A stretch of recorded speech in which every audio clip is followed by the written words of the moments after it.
warahmatullahi wabarakatuh. Halo sahabat di sana, di luar sana, teman-teman semua, dan juga khususnya sahabat difabel. Jumpa lagi ya bersama saya Dina hari ini di Rumah Hebat Fatonah Karanganyar. Di Rumah Hebat Fatonah ini terdapat sahabat-sahabat difabelitas semua, belajar bersama, sharing bersama, berbagi ilmu dan pengetahuan untuk menambah wawasan kita. Meskipun di Rumah Hebat ini terdapat banyak sekali teman-teman yang sangat unik dan luar biasa ya teman-teman ya. Nanti salah satunya ada di samping saya. Kita nanti mau mengulik-ngulik sedikit gitu, bagaimana sih sisi kehidupan sahabat difabel yang satu ini. Tenang, hari ini sahabat difabel kita Ahwat cantik sekali. Oke, sebelumnya kita kenalan dulu ya.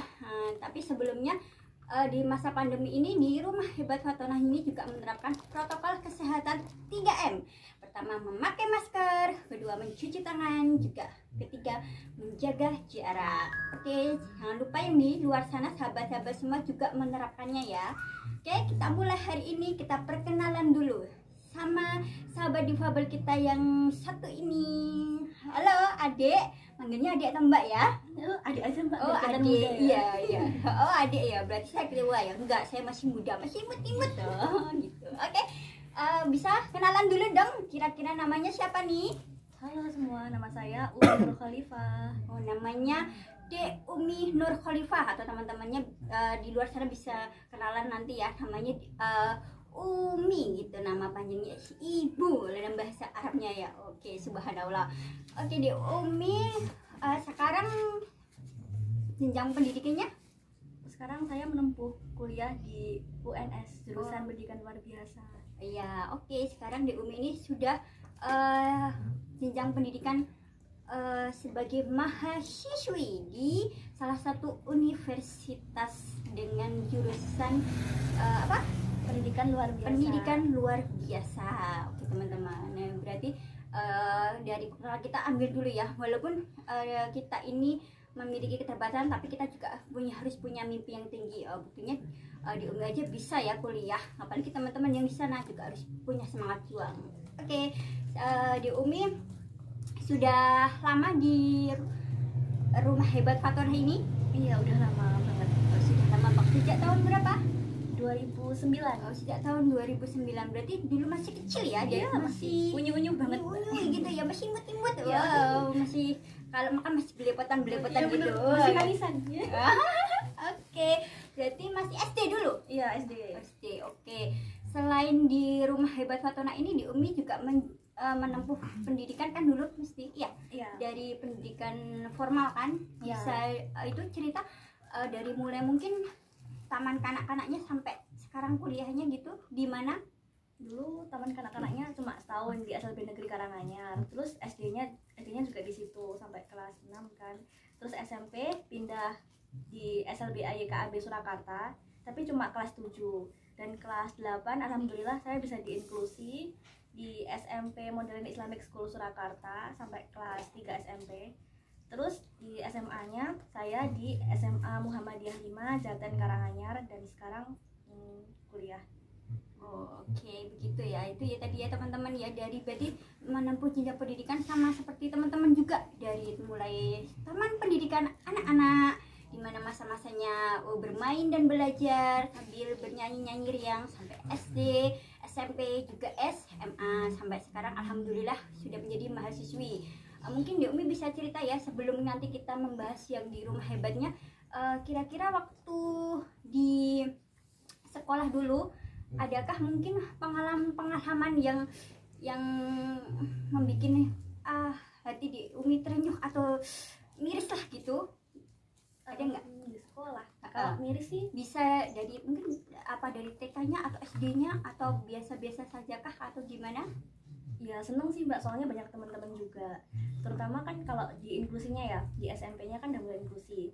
Itu tuh seneng juga karena udah bisa berbaur dengan teman-teman pada umumnya, terus juga bisa berinteraksi dengan baik, dan teman-teman juga banyak yang mau bantu kalau ada kesulitan gitu.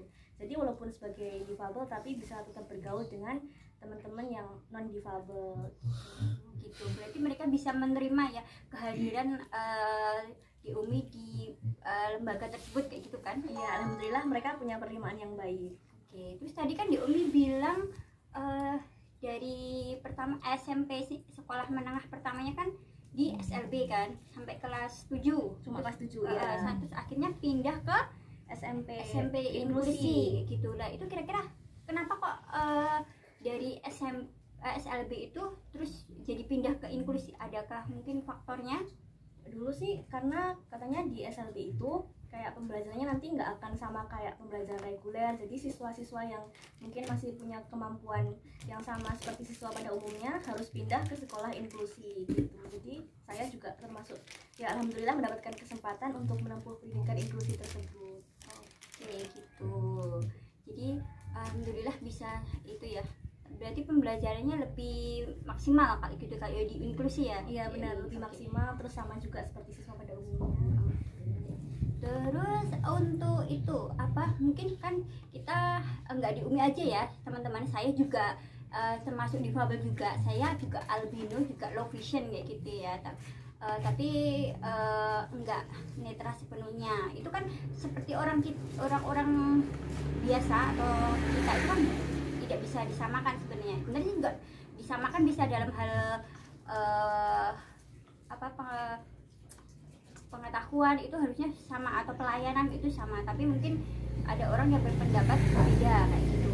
Nah kira-kira di UMI pernah nggak sih punya perasaan mungkin marah atau apa ya, kecewa itu entah terhadap mungkin terhadap yang maha kuasa atau terhadap orang tua atau gimana, kok aku ini bisa beda ya dari yang lain gitu? Pernah punya perasaan gitu nggak, punya rasa down gitu nggak dalam hidup? Kalau down pernah mbak, apalagi kan kalau misalnya pas lagi apa ya ada yang ngatain apa gitu kan, biasanya ngedown kayak, tapi nggak pernah marah sama Allah sih, tapi kayak kenapa ya kok terakhir kayak gini gitu, kayak pengen aja kayak sama kayak teman pada umumnya gitu. Jadi itu kayak gimana ya, jadi sedih gitu, tapi ya udah ingat lagi kan kalau Allah itu ya ngasih seperti ini kan pasti ada hikmah tersendiri gitu. Oke, benar sekali ya teman-teman ya. Terus upaya di UMI itu apa yang upaya, kan manusia kayak kita kan biasanya apalagi yang berkebutuhan khusus kayak kita ini ya, itu kan kalau down tuh mesti kadang hal yang wajar kayak gitu, kadang yang teman-teman yang biasa aja itu kan juga pernah mengalami rasa terpuruk dalam hidup kayak gitu. Apalagi yang kayak kita ini ya mesti walaupun nggak sekecil apapun pasti pernah mengalami itu perasaan, kenapa sih aku beda dari yang lain kayak gitu ya teman-teman. Terus motivasi atau upaya apa sih yang membuat di UMI itu bisa bangkit, aku tuh walaupun begini tapi aku punya semangat tinggi? Kalau motivasinya sih karena yang pertama banget itu pengen banget dengan orang tua, soalnya kan orang tua itu selalu dukung banget, selalu ngasih semangat ya, kayak ibu kayak bapak juga. Terus kan ibu itu sering banget nganterin kemana-mana kan, ngasih semangat, ngasih motivasi gitu. Jadi itu kayak ya aku harus semangat gitu karena dapat dukungan juga dari keluarga. Terus selain itu juga inget-inget tentang cita-cita aku gitu. Jadi kalau udah inget lagi kan, oh iya aku kan punya impian gitu, jadi aku harus tetap semangat kayak gitu sih. Terus inget juga sama teman-teman yang masih peduli, masih care banget, sayang banget gitu, jadi nanti bisa semangat lagi gitu sih biasanya. Berarti memotivasi diri sendiri ya gitu ya teman-teman. Oke, jadi jangan lupa ya teman-teman yang di luar sana juga bisa meniru nih caranya di UMI, bahwa walaupun kita beda, kita punya cita-cita, kita juga punya impian, kita punya orang di sekitar kita yang perlu kita banggakan gitu. Itu salah mungkin memotivasi diri kita. Oke, terkait itu ya di UMI mungkin siapa sih orang yang paling di UMI teladani ya gitu, yang paling di UMI kagumi selain mungkin kan di UMI Muslim, selain Rasulullah, baginda Rasulullah kan mesti ada. Siapa sih yang menjadi teladan bagi di UMI? Siapa ya mbak? Tentunya orang tua ya mbak. Orang tua jadi teladan juga. Terus kalau temen siapa ya kira-kira? Berarti selain ibu kan katanya tadi yang mengantar kemana-mana dia kayak gitu kan, berarti itu kan menjadi teladan, inspirasi banget kan orang tua. Bapak juga kan bekerja. Mungkin ada dari faktor eksternalnya, kalau itu kan internalnya di lingkungan keluarga ya, ada nggak yang faktor orang yang di faktor eksternalnya gitu, ada yang menjadi teladan? Terus kenapa ada? Jawab dulu. Eksternalnya sih gimana ya, ya kayak pernah tahu aja teman-teman yang kan tunanetra juga tuh kan dulu pas ya sekolah di SMP juga atau mungkin di SMP Karanganyar kan banyak teman-teman yang lain juga, tapi mereka tuh tetap semangat gitu, jadi ya termotivasi aja. Terus kayak teman-teman yang apa ya bisa berprestasi kayak gitu tuh jadi bikin aku tuh pengen juga seperti itu gitu. Terus kan aku belajar juga tuh di Rumah Hebat Fatona, nah itu juga ya bisa motivasi juga. Banyak kan teman-teman juga di sini yang punya kelebihan-kelebihan istimewa gitu, jadi kan buat aku tuh semakin semangat juga mengembangkan potensi gitu. Oke, begitu. Sip, berarti ya. Wow, the best sekali.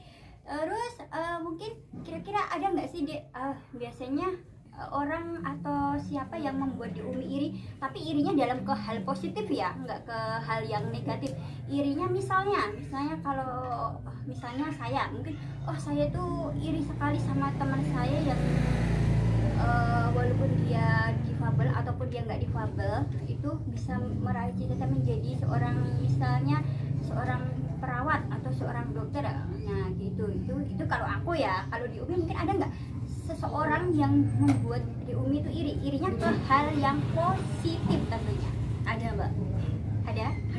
Kalau guru ternyata juga ada kan, itu beliau itu jadi PNS juga dulu pas aku SMP, itu jadi PNS juga dulu ngajar agama. Itu aku pengen banget kayak beliau, soalnya beliau aja bisa jadi PNS gitu kan, pengen banget kayak Berarti gitu. di Umi punya cita-cita menjadi seorang pegawai negeri sipil kayak gitu. Oh iya. Terus kalau teman tuh kakak tingkat juga dulu yang kuliah di UNS juga, yang sebelum aku kuliah di situ, tuh aku tuh terinspirasi dari dia gitu. Kok mbaknya ini atau masnya ini tuh bisa kuliah gitu, pengen banget kayak gitu. Tapi aku dari sekolah swasta kan dulu, aku sempat sih kayak rasa ngedown, aku bisa nggak ya kayak mbaknya itu, kayak masnya itu gitu. Tapi karena termotivasi dari mereka, ya akhirnya alhamdulillah bisa. Gitu. Oke, berarti iri itu nggak mesti positif ya teman-teman, nggak mesti negatif ya. Tapi kalau kita boleh iri, tapi irinya ke hal yang positif, jangan ke hal yang negatif. Kayak gitu yang bisa memotivasi atau menyemangati diri kita sendiri, entah itu baik yang difabel ataupun yang non difabel kayak gitu. Terus untuk pertanyaan selanjutnya, kira-kira bakat apa sih yang di Umi paling minati? Aku dari kecil tuh suka nyanyi. Oh, suka nyanyi. Iya. Terus apa ya? Sekarang ini sih semenjak mungkin SMP kali ya. Itu aku mulai suka nulis gitu. Nulis lagu atau syair? Enggak, nulis kayak apa ya? Puisi? Semacam artikel sama cerpen-cerpen gitu. Oh gitu. Dulu pernah mencoba kayak nerbitin ke Gema Braille juga. Pernah ikut seleksi. Terus alhamdulillah pernah diterbitin juga. Terus apa ya, suka sekarang ini kan di kampus itu ada kayak pembinaan MTQ gitu. Dulu aku sempat ikut pembinaan MTQ juga. Oh gitu. Berarti bisa nggak liatin bakatnya di Umi sedikit aja? Bisa itu dari mungkin menyanyi atau mungkin murotalnya atau mungkin bisa sajak puisi kayak gitu. Sedikit. Gimana ya Mbak, malu ini. Oh nggak usah malu, katanya kita harus pede kayak gitu. Kalau pede aku pede apa, aku ajarin dulu ya menyanyi. Misalnya, cinta kita melukiskan sejarah, menggelarkan cerita penuh sukacita, kayak gitu. Bagus gak sih? Bagus ya, bagus. Kan Mbak Dina udah nyanyi kan, udah mewakili aku. Beda dong, beda Sama orang ini, dong. videonya beda loh, suaranya aja beda loh. Gak ada. Yuk coba. Oke. Tapi dikit aja ya refnya Oh, ya. sakit aja. Dihalusin dulu. Pemanasan dulu. Yuk. Oke.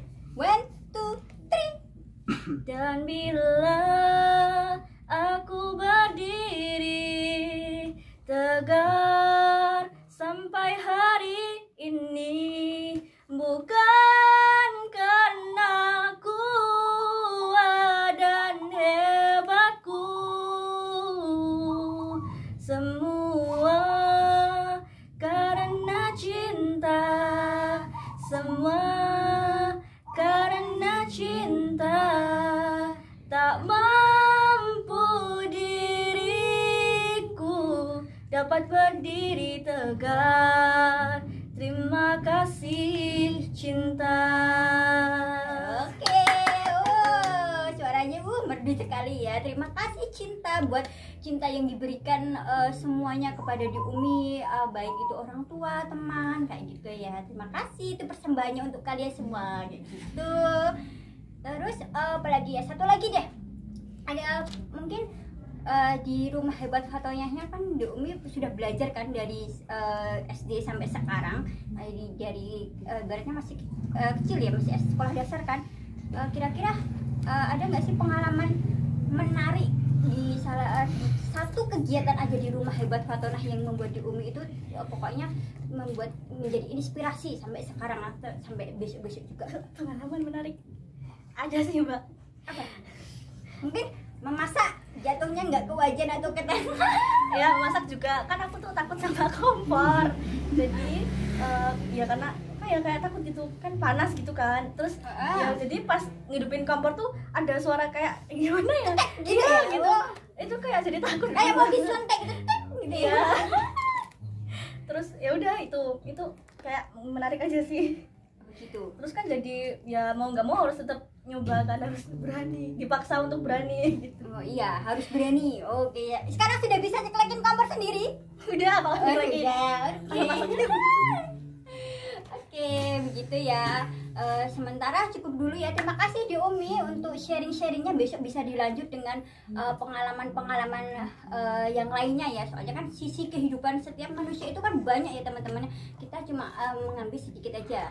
Pada intinya teman-teman, entah itu sahabat difabel semua ataupun non difabel, pembelajaran yang bisa kita ambil dari di Umi, walaupun kita beda ataupun kita memiliki keterbatasan ataupun sama Allah diberikan sempurna gitu, kita harus punya satu, semangat hidup, dua, rasa percaya diri, ketiga, rasa ingin membanggakan atau membahagiakan orang lain, dan terus menggapai cita-cita kita demi masa depan yang cerah kayak gitu. Tentunya juga selain itu, selain usaha, kita juga harus selalu mengiringinya dengan doa gitu. Oke, terima kasih ya sahabat semuanya sudah menyaksikan sharing-sharing kita sama sahabat difabel di rumah hebat Fatomah. Ditunggu ya nanti kenalan sama sahabat difabel yang lainnya.